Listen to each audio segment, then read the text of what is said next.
Guillaume, bonjour. Bonjour. Donc, Guillaume Guignard, référent amiante du bailleur SI Habitat dans les Hauts-de-France.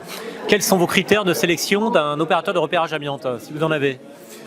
Alors, SI Habitat a beaucoup de besoins en termes de repérage amiante dans le cadre de la gestion courante de son patrimoine. Et pour ce faire, on a à peu près une dizaine de titulaires de marché en cours. Alors, les critères, ils sont déjà des critères purement réglementaires sur la certification, sur des obligations de moyens à mettre en œuvre pour mener à bien ces missions, et aussi des obligations en termes d'assurance, bien sûr.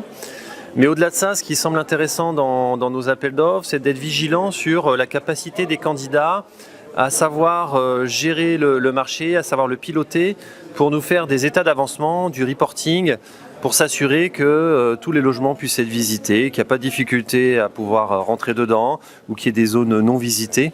C'est tout l'aspect pratique derrière qui va à côté, pouvoir aller dans le bien et faire le repérage dans les règles de l'art, c'est ça, hein? Exactement, avec en arrière-plan le fait de savoir gérer les délais, c'est-à-dire que contractuellement ils ont une quinzaine de jours pour faire un repérage, mais voilà, en fonction des difficultés qu'ils peuvent rencontrer pour rentrer dans le logement ou autre, il faut comprendre que ce délai il peut s'allonger légèrement. Mais en tout cas, il faut qu'on en soit conscient et qu'il y ait ce dialogue et ce retour du diagnostiqueur pour que voilà, même s'il dépasse légèrement les délais, on puisse comprendre pourquoi. Et au-delà de ça, vous avez fait donc des dizaines de milliers de diagnostics, de rapports d'opérage.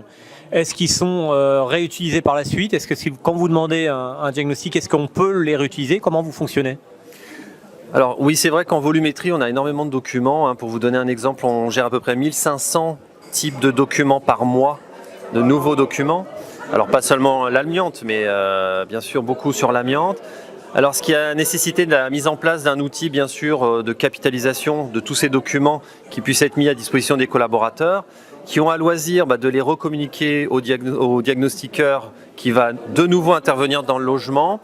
Alors pour autant c'est assez complexe à mettre en œuvre, on se rend compte que la transmission de ces données n'est pas systématique de notre part, pour autant elle devrait l'être.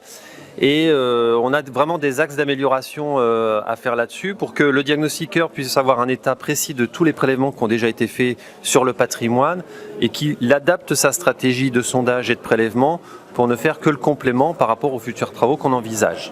Il y a un vrai dialogue donc entre le donneur d'ordre, le maître d'ouvrage et le diagnostiqueur sur le besoin qui vont au-delà du besoin réglementaire.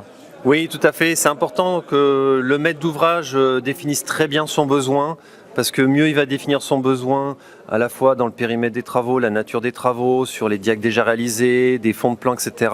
Plus le retour du prestataire sera de qualité, il sera opérationnel pour la bonne conduite des travaux. Guillaume, merci. Merci à vous.